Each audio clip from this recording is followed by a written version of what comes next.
You think you're confident, but you flinch when challenged. You need approval before you act. You negotiate from weakness and call it diplomacy. That's not confidence. That's a survival mechanism dressed in expensive clothes. Let me show you what real confidence looks like. Not the Instagram version, not the motivational poster on your wall. I'm talking about the calculated self-assurance Machiavelli observed in Renaissance princes who held power while others begged for scraps. You've been taught a lie. Society sold you a cartoon version of confidence. Smile more. Think positive. Believe in yourself. Meanwhile, people with actual power operate on completely different principles. They don't convince themselves they're confident. They engineer conditions where confidence becomes inevitable. Here's what's actually happening. You're bleeding status in every interaction. You're telegraphing insecurity through micro-behaviors you don't even notice. The confident people around you, they're reading you like a children's book. They see the hesitation, they smell the need for validation, and they're using it against you. This isn't about self-esteem. This is about strategic positioning in a world where perception determines reality. Machiavelli understood something most people never grasp. Confidence isn't a feeling you generate. It's a structure you build. It's an information asymmetry you create and maintain. In the next few minutes, you're going to learn the 7 traits genuinely confident people use to dominate every social ecosystem they enter. Not theory, not motivation. Actual tactical frameworks. Each trait builds on the last. By the end, you'll have a complete system. Stay until the final principle, because the 7th trait is the force multiplier that makes the other 6 exponentially more powerful. Let's begin. The weapon of empty space. Truly confident people weaponize silence. Not awkward pauses. Strategic voids. Watch what happens in most conversations. Someone makes a statement. Silence follows. Within 3 seconds, the other person starts backtracking, explaining, softening. They can't tolerate the empty space, so they fill it with submission. You do this constantly. Someone questions your decision. Instead of letting the question hang in the air like a bad smell, you rush to justify. You elaborate. You seek validation through explanation. Every word you add after the question dilutes your position. Machiavelli wrote, "The first method for estimating the intelligence of a ruler is to look at the men he has around him." Confident people understand a corollary. Your willingness to tolerate silence broadcasts intelligence. It signals you have nothing to prove. You're not negotiating for approval. Here's the psychological mechanism. Humans are pattern recognition machines, optimized to avoid social rejection. Silence triggers ancient threat detection systems. The nervous system interprets empty space as potential hostility. Most people will do anything to resolve that tension, including subordinating their position. Think of it like a fox waiting outside a burrow. The prey inside feels the predator's presence. Eventually, the discomfort of not knowing exceeds the safety of hiding. The prey makes a move. The fox was never going to leave. The prey simply couldn't tolerate uncertainty. Tactical implementation. Deploy the 3-second rule. When someone asks you a challenging question, count to 3 before responding. Watch them squirm. Watch them start answering their own question. Watch them soften their challenge. Practice the comfortable pause. After making a statement, go silent. Don't elaborate. Don't qualify. Let your words exist without apology. If they ask for clarification, count to 2 before providing the minimum necessary response. Use silence as punctuation. In negotiations, state your terms, then shut up. Then shut up. The first person to speak after terms are stated usually loses. They reveal their position through discomfort. Record yourself. Count how many words you use after making your point. Cut that number in half, then in half again. Your power lives in what you don't say. Ask yourself, what am I afraid will happen if I stop explaining? That fear is the leash someone else is holding. The 2nd trait builds directly on this foundation. Because once you've mastered strategic silence, you need to understand what makes you silent in the first place. Principle 2. Outcome independence. The negotiation-proof mindset. Outcome independence is the single most powerful trait truly confident people possess. It's also the hardest to fake. Here's what it means. You've already accepted the worst-case scenario. Psychologically, you've done the work of grieving the loss before entering the negotiation, so you have nothing to lose, which means you can't be leveraged. Most people enter every interaction carrying covert contracts. If I'm nice, they'll respect me. If I work hard, I'll be valued. If I don't rock the boat, I'll be safe. These invisible agreements make you negotiable. Someone can threaten the outcome you're attached to, and you'll fold like a paper tiger. Truly confident people have severed these attachments, not through spiritual enlightenment, through strategic pre-mortems. They've already asked, what if I lose this job? What if this relationship ends? What if they say no? And they've built contingency plans, plural, redundant systems. Machiavelli observed, the promise given was a necessity of the past. The word broken is a necessity of the present. Confident people understand this cuts both ways. They don't rely on others' promises because they've built futures that don't require cooperation. They're not hostages to outcomes. Think of a lion. It doesn't negotiate with hyenas over a kill. Why? Because it can hunt again tomorrow. The hyena needs this meal. The lion has options. Options create indifference. Indifference creates power. Here's the mechanism. When you're attached to a specific outcome, your nervous system broadcasts microsignals of need. Your voice pitch rises slightly, your blink rate increases. You lean forward. You become more agreeable. The other party's unconscious mind registers all of it. Now they know you're negotiating from scarcity. Outcome independence flips the script. When you genuinely don't need the deal, your physiology changes. You lean back, your voice drops, your blink rate steadies. You're not performing confidence. Your body is reporting actual abundance. Tactical implementation. Run the pre-mortem. Before any high-stakes interaction, spend 15 minutes imagining total failure. What's the actual worst case? Now build a plan for that scenario. Make it detailed. Make it real. Once you have a viable plan B, your attachment to plan A dissolves. Create parallel options. Never pursue one job, one client, one relationship. Always maintain at least 2 viable alternatives. This isn't backup planning. This is strategic redundancy that rewires your nervous system. Practice tactical withdrawal.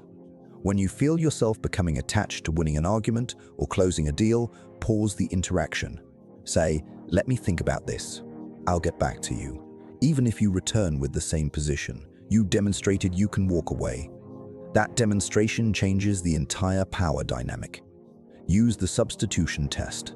Ask yourself, if this opportunity disappeared, would I be fine within 90 days? If the answer is no, you're negotiating from weakness. Don't enter that negotiation until you've built alternatives. Internalize this. Every time you compromise because you need the outcome, you're teaching people you're available for exploitation. Stop paying that tuition. You're starting to see the pattern. Silence creates space. Outcome independence fills that space with power. But power without protection is just a target, which brings us to the third trait. Principle 3. Strategic opacity. The information fortress confident people are vaults. Not because they're secretive, because they understand information asymmetry is leverage. You're too readable. You share your plans, your doubts, your strategies. You do this because you think transparency builds trust. Sometimes it does. But more often, it hands people the blueprint to your vulnerabilities. Every piece of information you volunteer is a potential weapon in someone else's hands. They know your timeline. They know your pressure points. They know what you value. Now they can engineer situations that exploit all three. Machiavelli wrote, "Everyone sees what you appear to be. Few experience what you really are." Truly confident people maintain a gap between public presentation and private reality, not through deception, through selective disclosure. Think about poker. The amateur tells you everything, their excitement over good cards, their frustration with bad ones. The professional maintains the same expression whether holding aces or trash. They're not lying. They're simply refusing to volunteer strategic information. Here's what's happening in your brain. There's a deep social drive to be known and understood. This drive evolved when small tribe membership determined survival. Being transparent signaled trustworthiness. Being opaque signaled potential threat. But you're not in a small tribe anymore. You're in an environment where information is currency and exploitation is constant. Your drive to be transparent is a liability someone else is converting into profit. Strategic opacity doesn't mean lying. It means creating layers. The public gets the surface. Allies get the second layer. Your inner circle gets the third. Nobody gets everything. This isn't paranoia. This is architecture. Tactical implementation. Deploy the curiosity gap. When someone asks about your plans, give them the outcome, not the process. I'm expanding the business instead of I'm taking out a loan to hire 3 people and launch a new product line. Same information value to you. Massively different strategic exposure. Practice the minimal disclosure principle.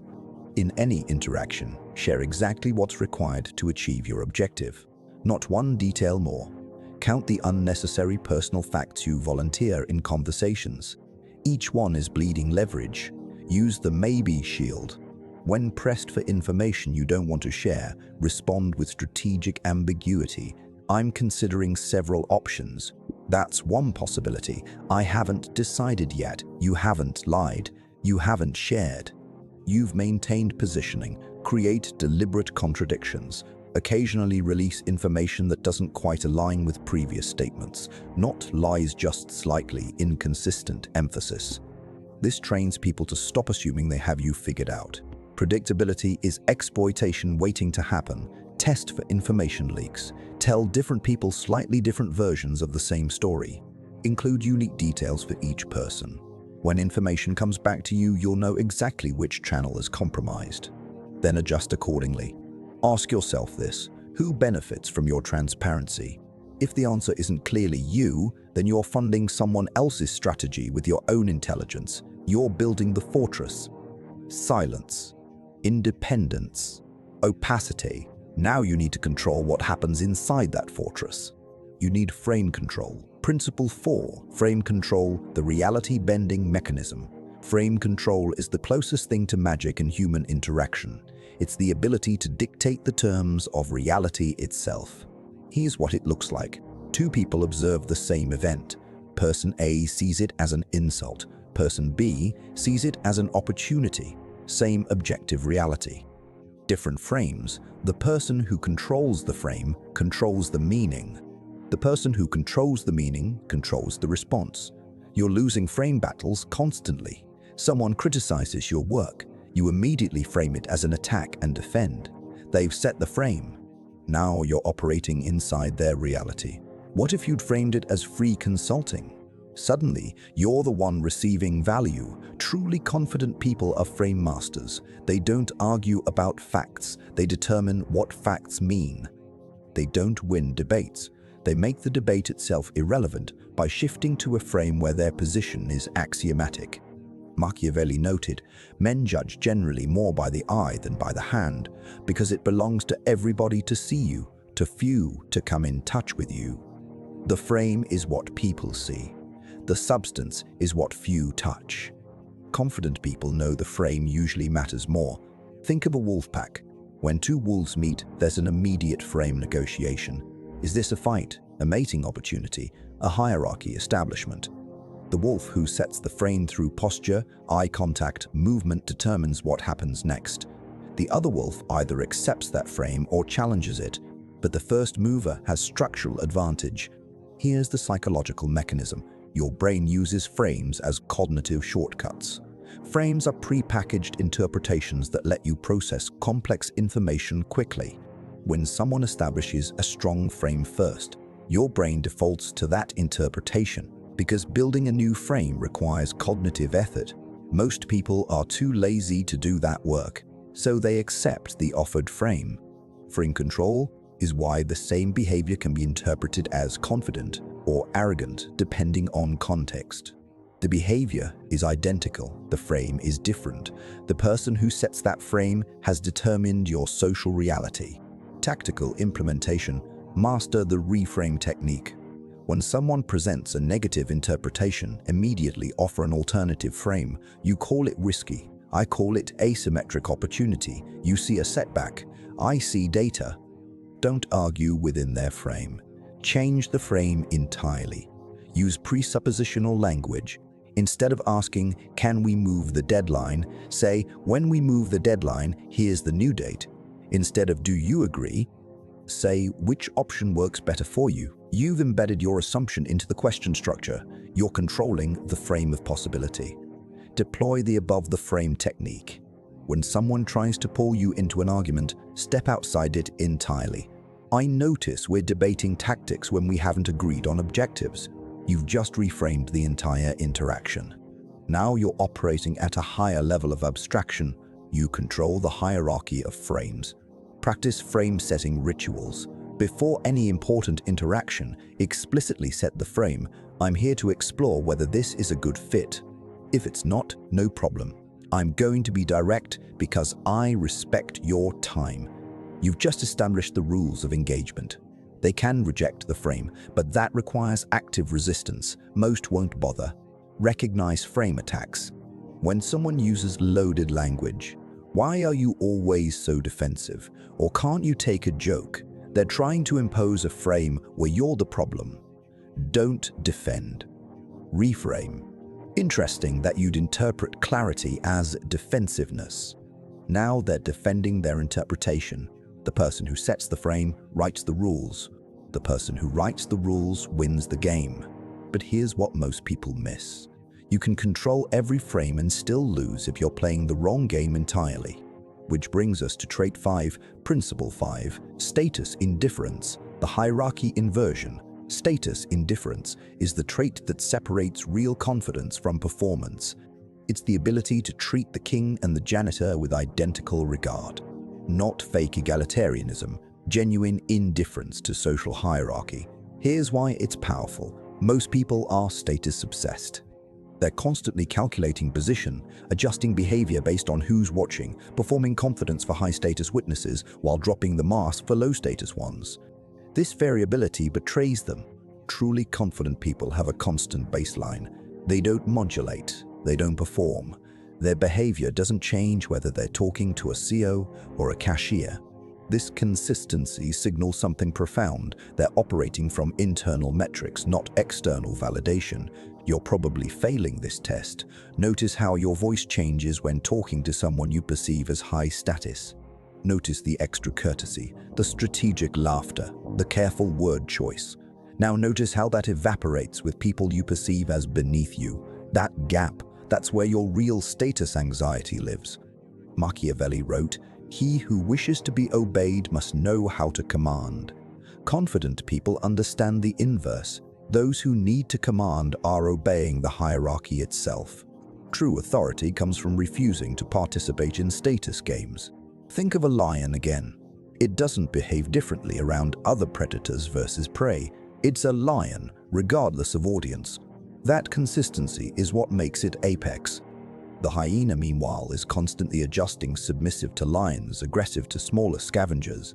Everyone can see it's playing a role. Everyone knows it's negotiable. Here's the mechanism. Status anxiety creates cognitive load. Part of your brain is always monitoring social position, calculating appropriate responses, managing impressions. This background process consumes mental resources and creates microseconds of hesitation. People read that hesitation as weakness, because it is. Status indifference eliminates that load. Your brain isn't running status calculations. You're not code switching.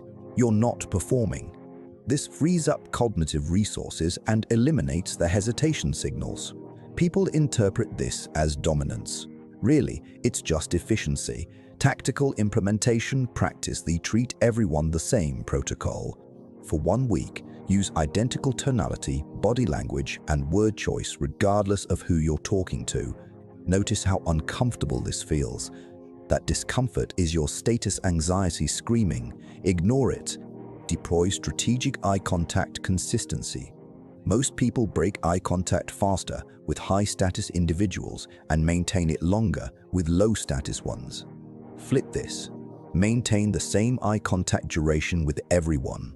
Watch how this disrupts people's status calculations about you. Use the first name protocol. Unless there's a formal title situation, use everyone's first name, from the intern to the CO, not to be disrespectful, to signal you don't participate in informal hierarchy performance. You'll make some people uncomfortable. Good. Their discomfort is your intelligence. Eliminate status displays. Stop name dropping. Stop mentioning credentials unnecessarily. Stop signaling affiliation with high-status groups. Every status signal you broadcast is a confession that you're measuring yourself against the hierarchy. Truly confident people don't reference their position because they're not worried about it. Practice the no special treatment rule. When you meet someone impressive, treat them exactly like you'd treat anyone else. Same level of courtesy, same level of interest, same level of engagement. Not rudeness, consistency. This is deeply disorienting to people used to social climbing. They can't place you. Ask yourself, if all your status markers disappeared tomorrow, title, wealth, credentials, would your confidence survive? If not, you're borrowing someone else's confidence, and debt compounds. You're becoming illegible to the status gains people normally use to control you. But there's a paradox here.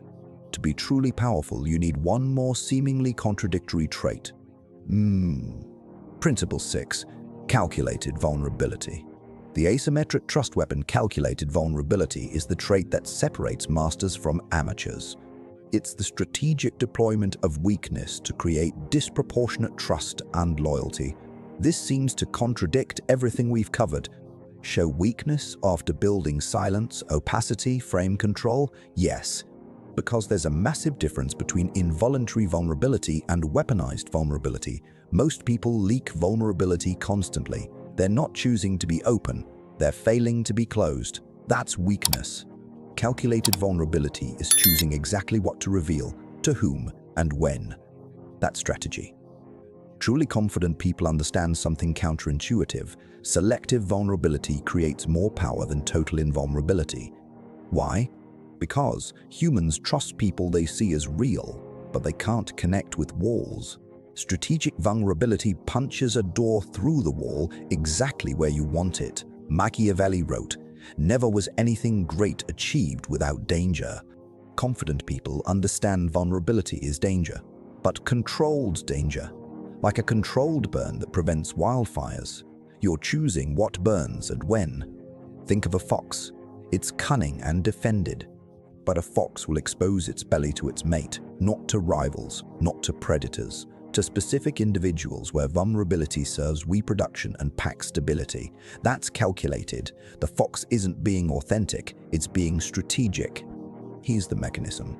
When you share something vulnerable, you trigger reciprocity pressure. The other person feels obligated to match your disclosure level. But because you've chosen what to reveal strategically, you're controlling the terms of intimacy. You know what you've given up. They're giving up whatever comes to mind. Information, asymmetry again, but wrapped in a trust package. Strategic vulnerability also creates an authenticity halo. Once someone sees you as real in one dimension, they assume you're real in all dimensions.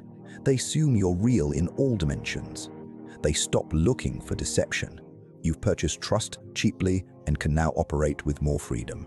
But here's the key. The vulnerability must be genuine but non-critical. Real emotions about past failures, not current weaknesses. Authentic struggles you've overcome, not problems you're currently navigating. You're showing scars, not open wounds. Tactical implementation. Build your vulnerability inventory. List 10 genuinely vulnerable things about your past, failures, mistakes, fears, struggles. Now rank them by strategic risk. The ones at the bottom: high authenticity, low current risk. Those are your ammunition. Use the controlled disclosure technique. In trust-building situations, share one item from your vulnerability inventory. Make it genuine. Make it specific. Make it humanizing. Watch how it changes the interaction. But stop there. One piece, not a therapy session. Deploy the past tense shield. Share vulnerabilities in past tense I used to struggle with. Early in my career, I was terrified of, you're being open, but about previous versions of yourself. The current version remains protected. Same trust benefit, less current exposure. Practice asymmetric exchange. When someone shares vulnerability with you, match the emotional intensity but not the content type. They share a career fear. You share a relationship struggle. Different domains. Prevent them from building a complete map of your weaknesses in any single area. Use vulnerability to mask strength. Share a weakness in an area that doesn't matter while concealing strengths in areas that do. I'm terrible at small talk, who cares, while never mentioning you can read financial statements like novels actually useful. They see you as authentic. They've learned nothing valuable. Test loyalty with staged vulnerability. Share something mildly vulnerable with different people. See who keeps it confidential. Now you know who's safe for actual strategic disclosure.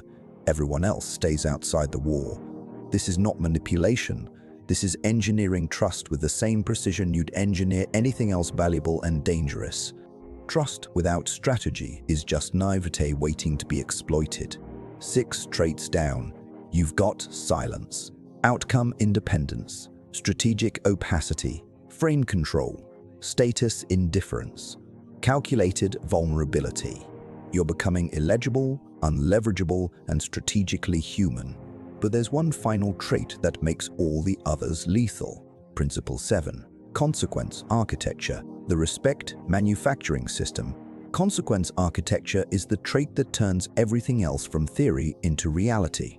It's the systematic building of stakes, rewards, and punishments that make respect inevitable. Here's what you're missing. You think people respect competence or character. Sometimes, but they always respect consequences. They respect what happens when they cross you. They respect what they gain by supporting you. They respect the architecture of cause and effect you've built around yourself. Truly confident people are architects, not performers. They design systems where treating them well produces benefits and treating them poorly produces costs, not through threats, through structured reality. Most people try to earn respect through achievement or virtue. These work temporarily, but they require constant performance. Consequence architecture works permanently because it's infrastructure, not effort. Think about a military minefield. It doesn't threaten you. It doesn't perform. It just sits there, being a minefield, but you respect it. You move carefully around it, not because it's confident, because the consequences of not respecting it are clear and immediate. That's architecture. Machiavelli's most misunderstood statement. It is better to be feared than loved if you cannot be both. People think this means be cruel. No, it means establish clear consequences. Make the stakes real. Make them predictable. Make them inevitable. Fear isn't cruelty. It's respect for causality. Here's the mechanism. Humans are prediction machines. We map cause and effect constantly. When someone's behavior produces unpredictable consequences, sometimes rewarded, sometimes punished, no clear pattern, we can't model them, so we avoid them. When someone's behavior produces predictable consequences, cross them. This happens. Help them. That happens. We can model them. So we respect the model. You need to become a model people can respect. Not a person they like or fear, but a system they recognize has rules. Clear inputs, clear outputs, reliable causality. This is why inconsistent people get walked over. They threaten without following through. They promise without delivering. They establish no pattern, so people test them constantly, looking for the actual boundaries. Confident people establish boundaries once, then enforce them perfectly. Testing stops. Tactical implementation. Define your non-negotiables. Write down 5 behaviors you will not tolerate. Not preferences. Absolute boundaries. Examples. People who lie to me get cut off completely. People who waste my time get deprioritized. Make these rules, not emotions. Rules enforce consequences immediately. When someone crosses a boundary, act within 24 hours, not with anger, with mechanical precision. Delay teaches people consequences aren't real. Immediacy teaches consequences are infrastructure. Create visible reward patterns. When someone respects your boundaries or adds value, reward them visibly and disproportionately. Reference favors you've done. Connect help to outcomes. You're training people to see the benefit architecture around you. Use the single warning protocol. Most people give multiple warnings before enforcing consequences. This teaches people warnings don't matter. Instead, state a boundary once, clearly. Next violation triggers immediate consequence. No negotiation. No second chances. You've made the architecture real. Document pattern violations. When someone repeatedly engages in low-level boundary testing, document it. Third occurrence, present the pattern. You've done X 3 times now. Here's the consequence. They can't claim surprise. You're not being emotional. You're showing them the system they've been testing. Build redundancy into your consequences. Don't rely on one consequence mechanism. If your only power is, "I'll leave," someone might call that bluff. But if you have multiple consequence vectors, professional, social, resource-based, they can't neutralize them all. Your architecture becomes anti-fragile. Publicize your systems, not your threats. Don't tell people do this or else. Say, here's how I operate. Here's what happens when X occurs. Here's what happens when Y occurs. You're not threatening, you're informing. This frames consequences as natural law, not personal vendetta. Practice the zero tolerance, zero malice mindset. Enforce consequences without emotion. You're not angry, you're not disappointed, you're implementing policy. This is far more intimidating than emotional reactions. Emotions can be negotiated with, systems cannot. The difference between confident people and everyone else isn't that confident people are nicer or meaner, it's that they built architecture. You respect a bridge not because it's friendly, but because the engineering is sound. You respect a minefield not because it's cruel, but because the consequences are real. Build consequence architecture.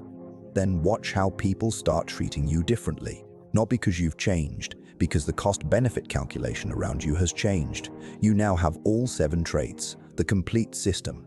Let me show you what happens when you deploy it. The transformation promise. Let's review the architecture you've just learned. Silence creates space where others submit. Outcome independence makes you unleverageable. Strategic opacity prevents exploitation before it starts. Frame control lets you dictate reality itself. Status indifference eliminates social manipulation vectors.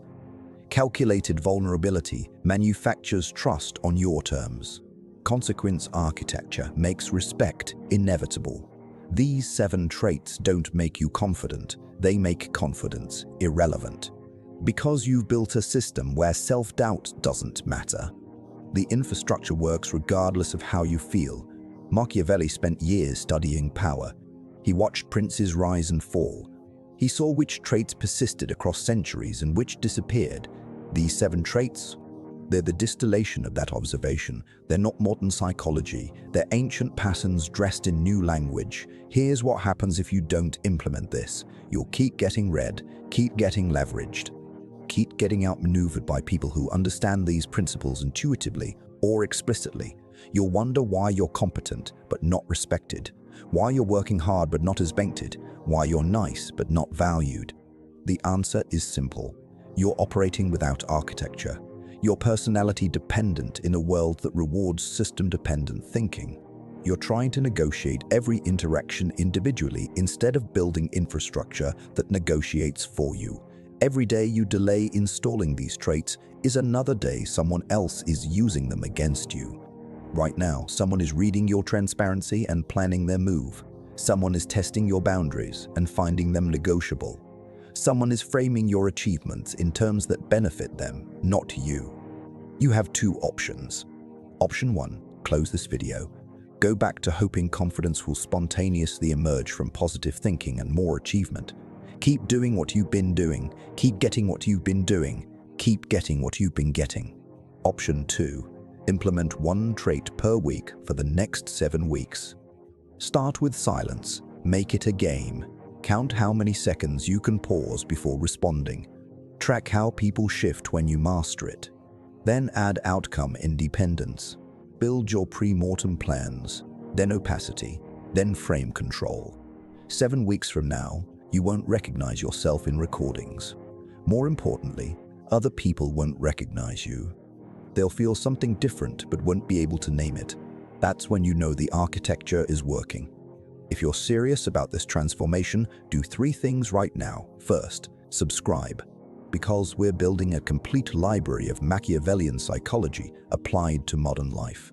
Every video is another tool in your arsenal, another edge over people who think confidence is a feeling. Second, watch the video on screen right now about frame control in negotiations. It's the tactical implementation guide for Principle 4, 16 minutes that will change how you navigate conflict forever. Third, comment below with this exact phrase, "I am the architect." That's not affirmation, that's commitment. Public commitment triggers psychological mechanisms that make follow-through more likely. Use the leverage. The truly confident people don't announce their confidence. They build systems, then let the systems speak. You now know the blueprint. The question is whether you'll use it. I'll see you in the next one.